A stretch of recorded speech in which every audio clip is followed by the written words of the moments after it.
1853, les premiers succès. Au 19e siècle, il fallait faire preuve d'une belle audace pour entreprendre. Hiram Hutchinson, un homme d'affaires américain convaincu des potentialités du caoutchouc, tente un pari fou. Il quitte les États-Unis pour venir s'établir en France.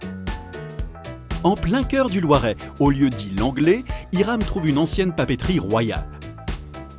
C'est ici qu'il s'installe pour lancer la fabrication industrielle de chaussures en caoutchouc. Des chaussures innovantes, totalement imperméables à l'eau. Ces chaussures de la marque à l'aigle ont au fait de ravir chacun. Fini les pieds mouillés. Dès 1854, 5000 paires sont fabriquées par jour. La production s'envole. En 1869, gros coup de chaud chez les Hutchinson. Un incendie ravage une partie de l'usine de l'Anglais. On fait venir de toute urgence un ingénieur de 37 ans que d'aucuns disent prometteur. Monsieur Gustave Eiffel himself.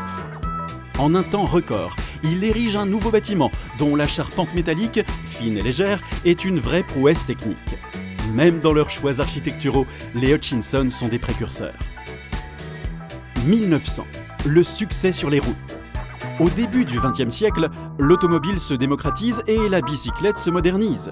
Hutchinson n'est pas en reste et lance pour les vélos un pneu conçu avec un seul fil, le monofil, qui va équiper les montures de nombreux champions et accompagner de nombreux Tours de France.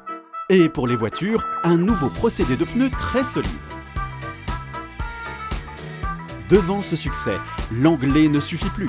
De nouvelles usines fleurissent en Allemagne, en Espagne et en Italie. 1910, le succès dans les airs. À cette époque, les visionnaires ont aussi les yeux tournés vers le ciel. Hutchinson, toujours prêt pour de nouveaux défis, développe une toile enduite indispensable aux aéroplanes et aux dirigeables. Les innovations d'Hutchinson accompagnent la première traversée de la Manche. 1920, une renommée bien établie. Après la Première Guerre mondiale, la consommation repart de plus belle. Hutchinson rayonne à l'international et accueille même à l'Anglais 225 ouvriers chinois titulaires d'une bourse travail-études financée par leur gouvernement. Parmi eux, Deng Xiaoping, qui prendra dans les années 70 la tête du gouvernement chinois. Et oui, Deng Xiaoping chez Hutchinson. Les années 20, ce sont aussi les croisières noires et jaunes, organisées par le constructeur automobile français André Citroën. Son objectif est fou, traverser l'Afrique et l'Asie de part en part en autochenille. Défi relevé, pari réussi. Hutchinson peut être fier, car les célèbres autochenilles qui ont vaincu l'adversité sont équipées de courroies Hutchinson. 1930-1960, aux côtés des grands constructeurs. Pour accompagner l'essor des transports sur terre, dans les airs et en mer, Hutchinson mise sur une forte capacité en recherche et innovation. Dans les airs, Hutchinson invente la suspension Dynaflex qui réduit les vibrations et absorbe les chocs. Une solution indispensable qui permettra de faire voler tous les avions de Marcel Dassault. Sur Terre, Hutchinson équipe entre autres la 2 chevaux, la Dauphine, la Simca et la Matra en articulation, accouplement de direction et joints d'étanchéité. Hutchinson s'affirme vraiment comme un spécialiste du confort et de la sécurité dans les transports.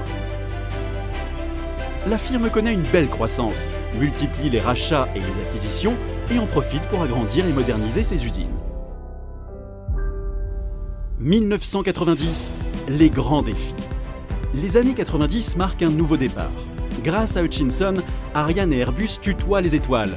Le TGV relie les 4 coins de la France, le Rafale bat des records de vitesse et le sous-marin, le Téméraire, se fait de plus en plus silencieux. Un joli palmarès, vous en conviendrez, que n'aurait certainement pas renié l'audacieux Hiram. Et aujourd'hui, participez à la mobilité du futur. Depuis la conception de matériaux sur mesure jusqu'à l'intégration de solutions connectées, Hutchinson contribue à la mobilité du futur. Plus sûre, plus confortable, plus responsable.